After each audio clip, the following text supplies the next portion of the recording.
WCW was a wild place. So many wrestlers from the company have come out and said it was basically the equivalent of the inmates running the asylum, and as such, the backstage environment was bonkers. And we wonder why it died. And do you want to know how crazy this got? Of course you do. I'm Simon from What Culture. Please do hit that subscribe button. And this is 10 shocking behind-the-scenes stories WCW didn't want you to know about. Number 10, Chris Jericho calls out Scott Hall. Chris Jericho doesn't take your crap. It is an admirable quality that Le Champion has kept up throughout the years, and one we could all learn from.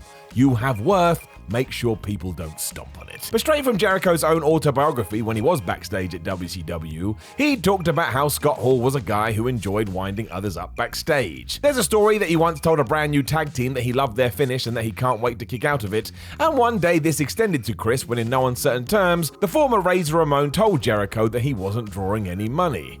Sheesh. This carried on until Scott Norton told him to stand up for himself, so he did. Waiting for the next comment, the Lionheart stood up, told Hall not to flub and speak to him that way, and amazingly, Scott Hall backed down.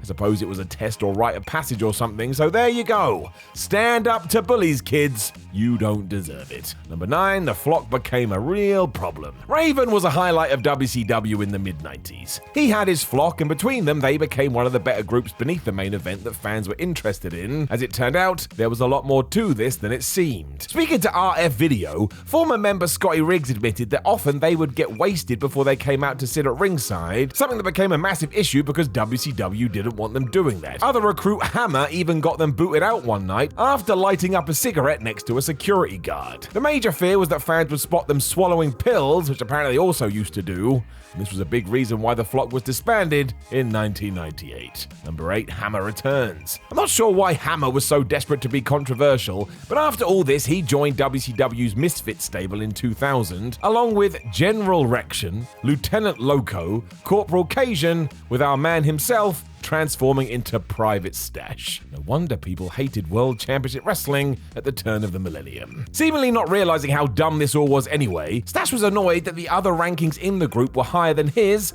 and I hope at this point everyone being told this allowed their brains to explode. As such, he got promoted to Major Stash, and seriously, one of these dudes was named after a penis. Did he really need to feel like he was being looked over? Also, go with Sergeant Stash. At least that has a ring to it. I'm not surprised nobody wanted this to get out into the wild either. It just makes the whole company look stupid for both making the faction and agreeing to this nonsense. Number 7, racism. No entry we ever do here at What Culture should start as this one just has, but this is very sadly the world we live in sometimes. So when Charles Wright, or WWE's The Godfather, was asked about jumping ship to become an enforcer in the NWO, he got some very worrying advice from longtime friend Ron Simmons. Speaking on the Scheduled for Two Falls podcast, Wright told the story where Farouk was very forthright about how he would be treated, or how he would likely get racially abused, and how his reaction, which would rightfully be smacking somebody in the face, would just destroy any kind of push. It put Charles off moving, obviously,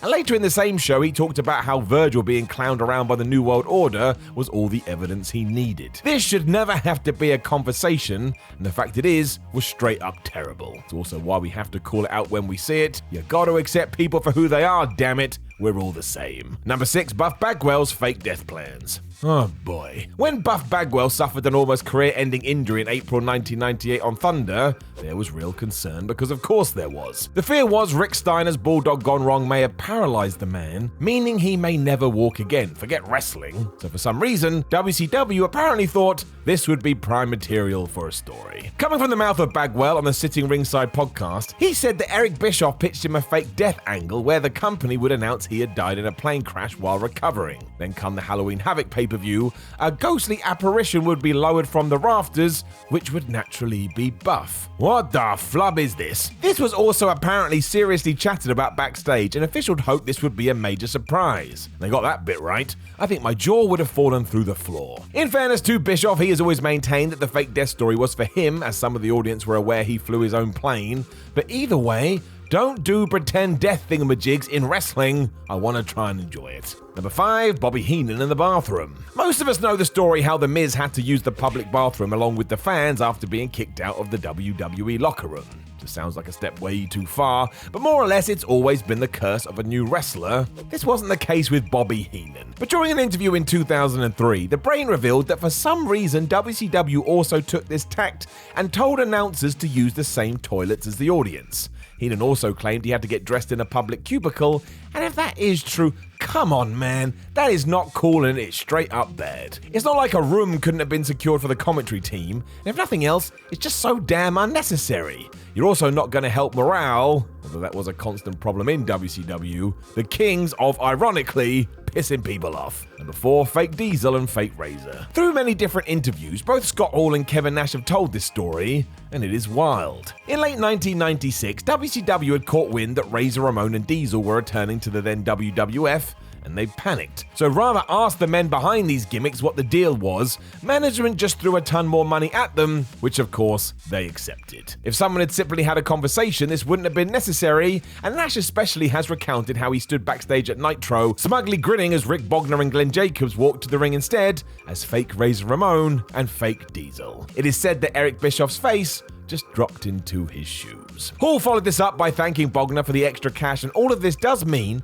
World Championship Wrestling legitimately thought their 2 new recruits were just going back to the competition. Now there is every chance this is an in-joke between the friends, but the fact you can kind of believe it, well, that is not good. Number 3, Bret Hart's Stalker. Bret Hart is allowed to be as bitter as he wants. The WWF screwed him, and WCW had no clue how to use one of the best wrestlers ever. Wouldn't you be pissed? In 3 years in World Championship Wrestling, he was just another guy, and that is terrible. He had more reasons to be miserable too, as he revealed on his Confessions of the Hitman podcast. Talking about how dangerous stalkers followed him from town to town regardless what company he was with. It got really bad in World Championship Wrestling when he went to officials to sort this out, and they did the grand total of nothing. So when one of these individuals then stabbed a police officer, meaning they were secretly carrying a knife, Bret once more tried to plead his case, but to mostly deaf ears.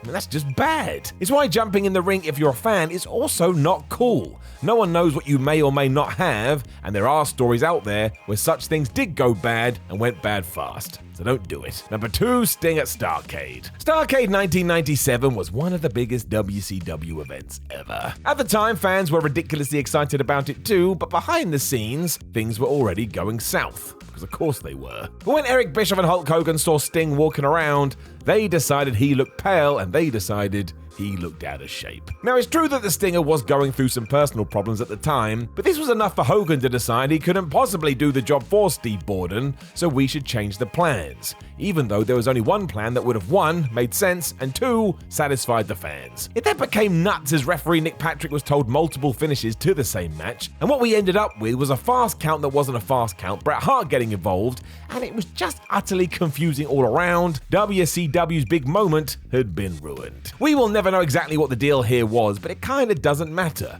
All the crowd wanted was for Sting to finally get his revenge on the NWO, and while he did, he also didn't. That's dumb, that's awful, I hate everything. Number 1, Hulk Hogan brings a knife to work. What are we even doing? But as we built to Road Wild in 1998, Eric Bischoff witnessed what can only be described as insanity. Hulk Hogan, who usually made sure he came across as nothing other than cool and collected, was losing it at Kevin Nash and Scott Hall.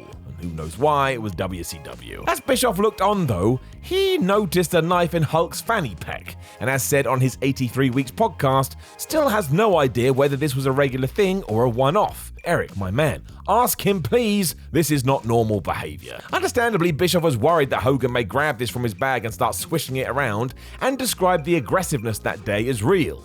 He even admitted he couldn't remember another time when the Hulkster was this wound up. Now, the knife never did come out, but still, don't carry around sharp weapons. Do we need to make this clear? No, we don't. Or clearly, we do. Know of any other shocking behind-the-scenes stories in WCW that they didn't want you to know about? Probably meaning that you're a WCW official, so please do let me know. I want to hear them. Make sure you leave a comment below, and don't forget to like the video, share the video, and subscribe. Then head over to whatculture.com, where you can read articles like this using your very own eyes. Come say hello on social media, and make sure you watch another video for more wrestling trivia. My name is Simon from What Culture. I appreciate you joining me, and I have no behind-the-scenes stories about my own life, other than right now, I'm really hungry. I will see you soon.